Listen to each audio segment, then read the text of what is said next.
All right, so this is a real highlight. We're here with Dan Orihuela from Nintendo.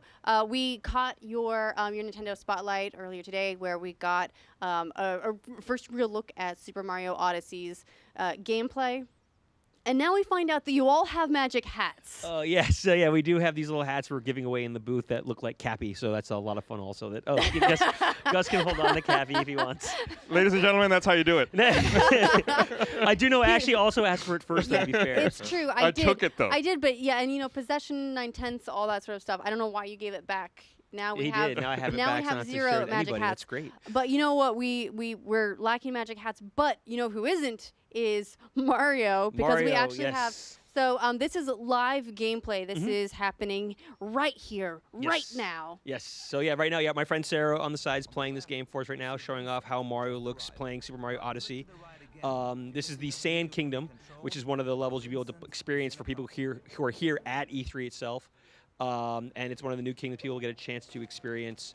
And right now, running around, she's grabbing some of these coins with Mario that look like these little purple triangles. Yeah. They're called regional coins. They're not the standard coins people are used to seeing. They're going to be used to buy certain items that are based on the area they're currently located So in. I saw when she picked up those coins that it said 7/100. Does it mean that there's only 100 coins in the world, or you can only hold 100 coins? You'll at the have most? to wait and find Oh. out. I know. You're going to get a lot of questions like that. Those things are going to come up all the time. And we're going, which way to go? I'm gonna place my bets that there are 100 per world. That's my bets. There could be. You never know. Per kingdom, you never know what you're going to find. But what's cool right now, we're going into Crazy Cap, the Crazy Cap store, where you have the opportunity now to see some of those different costumes that we showed in the trailer as well. We were all very excited to see the different costumes. Different costumes. I'm pretty sure Anthony melted a little bit. So it's cool here too. Yeah, right now we were using some of those regional coins to buy a sombrero and a poncho. Can we see what else is over there? You can see those aren't the extra ones right there aren't actually costumes. They're little trophy items you'll be able to buy there as Okay, well. so you can so in addition to costumes that you're wearing, you can buy little collectible trophies. Collectible trophy kind of things like that. And then what's cool though, you can now see what Mario looks like in his beloved right there, poncho and sombrero. Mario, you're lovely. Yes, and then he has a change room too. Though there are other outfits he can have available too. He also likes exploring a lot as well, classic Mario, and he also has an explorer outfit you can wear as well. Digging it. You know who he would get along very well with is Captain Toad, That's exactly Treasure what I was Tracker. Captain Treasure Tracker is a good trip. But also, you've seen the Explorer outfit also reminds me a lot of the T-Rex that we showed in the trailer as well, Yep. where you saw Captain controlling that as well. So when we saw those other trophies that were available there, does he equip them, or are they just like cosmetic? You can They're look, more things you can look cosmetic. at? We're not going at too much right now. Right now, our main is focused on Gotcha. the actual cosmetic items of being able to be dressed up and whatnot.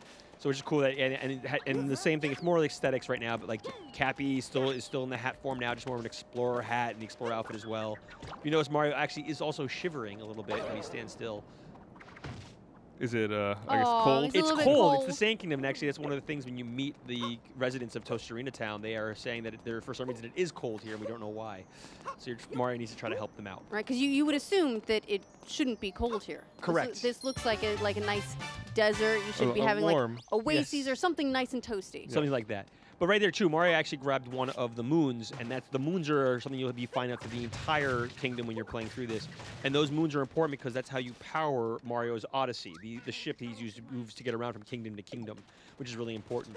And each of the kingdoms you'll be going that in was cool. through. Yeah, the hats. We'll get to Cappy in a second. But each of the kingdoms are really important. They're basically like miniature They're like sandbox, like miniature gardens. Like I think the term they use is hokoniwa, which is the Japanese term for a miniature garden. Okay. Which is Today I learned. Yeah, no, there you go, hokoniwa. Hopefully I got the pronunciation right of that term. But they're like really If not, the internet designed. will let us know really I'm quickly. sure the internet will let me know. But that's a really important factor. When the developers were making the game, they wanted to build these kind of sandboxes similar to Super Mario 64, Super Mario Sunshine, with a lot of density packed into it. So it's more about finding things right in front of you, discovering, exploring all those things that are right near in front of you, and see what you can figure out. And that even leads to what Cappy does. Cappy is the same little Cappy. Cappy is the new mechanic that you can now capture things to transform into them. Like right now, Mario was there to able to throw his Cappy into the binoculars to turn into that. You can also use Cappy as a weapon to attack. You can use different ways, like spin it around you, throw it at things. You can even install it to jump on top of like a platform. Oh, there we go. And so, yeah, every time you guys do a new entry in the Mario franchise, you're always looking to try new gameplay elements that you haven't done before, rather than retread the same territory over and over and over. how did Cappy become the one that was settled on for this time?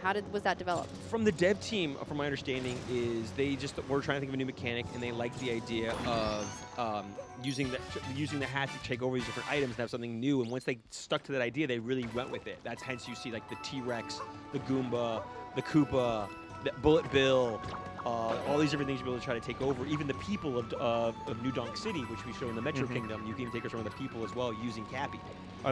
I love that the things he takes over have a little bit of a Mario persona to them. They adopt the mustache. I know we were talking earlier when we were watching the demonstration this morning, the presentation this morning. We were wanting to see a better shot of Bullet Bill with that mustache, and I felt like we got it right here. We were able to see that mustache on Bullet Bill a little while ago. It's like Bullet Bill with like a hat and a mustache is not something I knew that I needed in my life. But I'm digging it. This was another one of the standouts here. Is it feels very Link Between Worlds.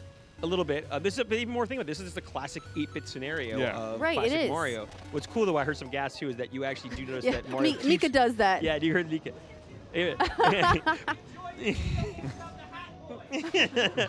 What's cool too, if you notice that Mario still was in his Explorer outfit in 8-bit, which is really cool, like homage to that as well.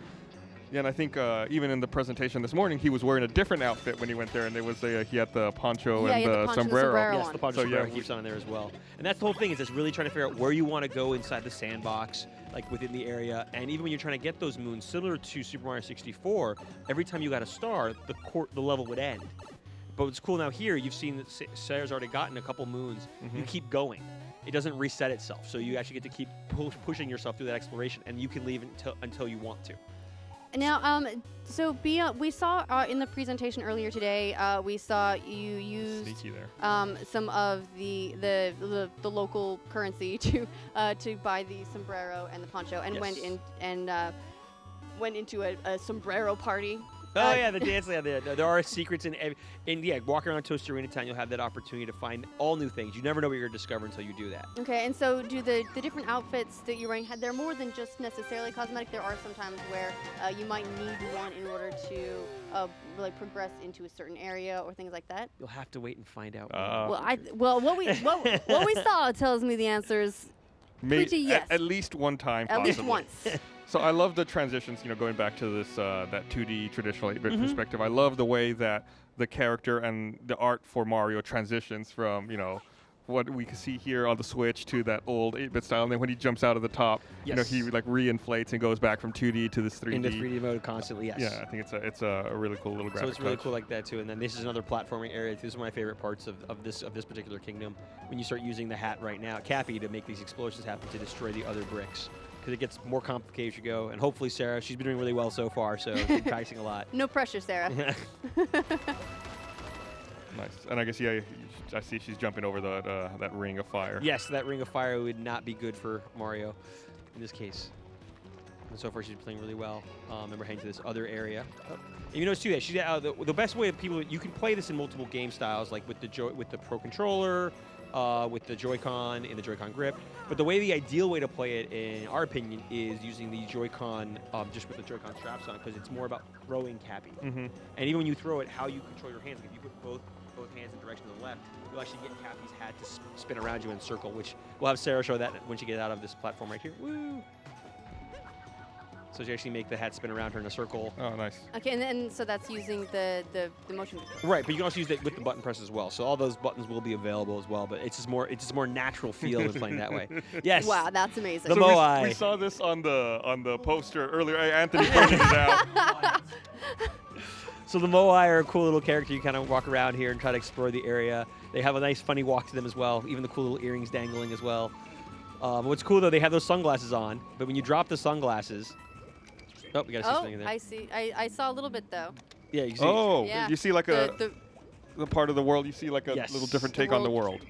It's a little cloud you couldn't see before. It's a new way of looking at things. Yes. What's cool though, but even when it's down, the Moai walk a little bit slower. Because he's cool. Yes, he's trying to kind of strut his way around, show off how cool he looks in the game. This is of course.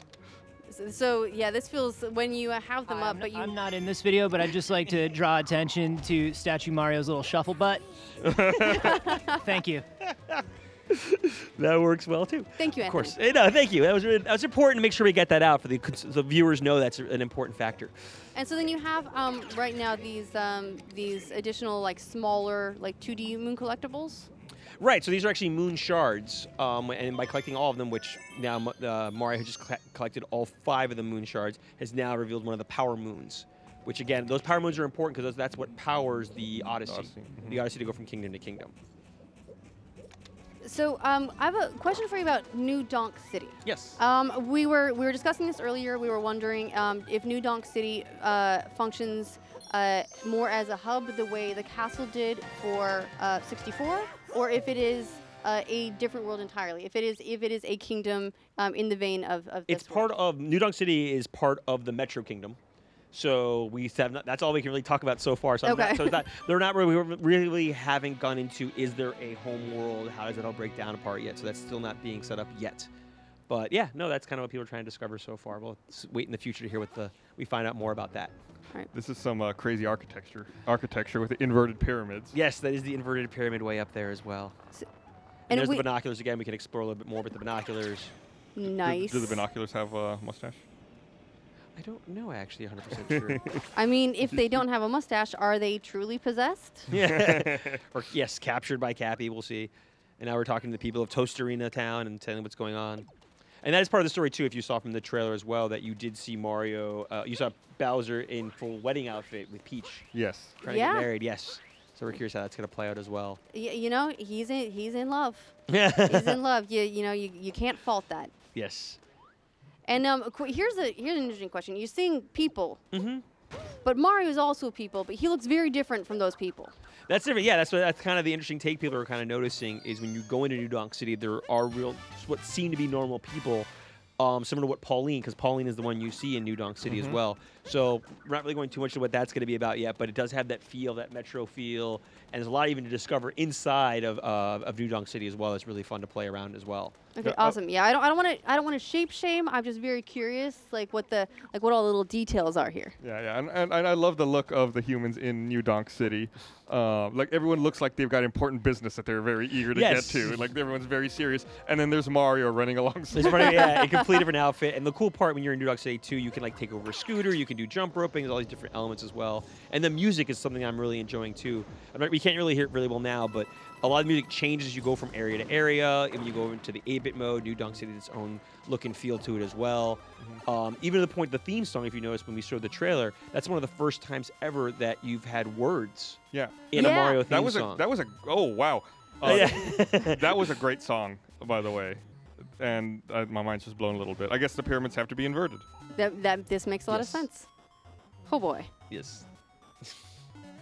So, it's cool to see new mechanics on the old style and the old 8-bit look for Mario. So that's how it goes here. A fresh way, a fresh look. Yeah, it doesn't seem like that would be confusing, but that's actually kind of hurting my brain a little bit right now. You get used to it. And I'm not sure if you guys are talking about this yet, but I am very curious to know if there's any sort of like a helper mode for those who might be playing with kids who maybe don't have the fine motor control to be fully accompanying you through the world. Is there some way they can help control Cappy, or some way that there's almost like a little bit of an assist the way there was with Super Mario Galaxy? Not really anything to say at this time now, but Okay. we'll have to just wait and see what the devs decide to reveal later on about the game as well. Okay, this looks absolutely incredible. Yeah, it's just playing as Bullet Bill running around. Yeah, I think, and I like it seems like Bullet Bill has a headlight in front of him that kind of help out a little bit, targets where you're heading. And what's cool too, even as you're playing through, like, there's always multiple solutions to a lot of the ways to get in and out of all the areas. So you never have to think of one path only. I know Sarah's kind of used to playing, so she's kind of going through her own way. But there are multiple ways to go through each area, and even the devs have even mentioned that they're really curious to see. Even though they have their own set of solutions in their head, people are going to find other ways to do things that they haven't even thought of yet. And we're just curious to see what those kind of discoveries are going to be. Oh, and these are the Brutals, by the way, some of the new enemies in the game. Okay.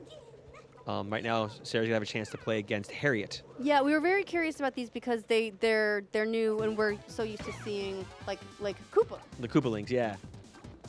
These are the Brutals, who are basically helping prepare the wedding. Okay, I see. And we theorize that her hat keeps keeps Cappy from Yeah. just doing his thing with her. Yeah, if you notice, yeah, like, again, like that's something that we're really good at in this kind of game is just even each boss is its own puzzle. You try to figure out what's going on. So right now there's, let's see what that's Harriet, by the way. This is Harriet. Hello, Harriet.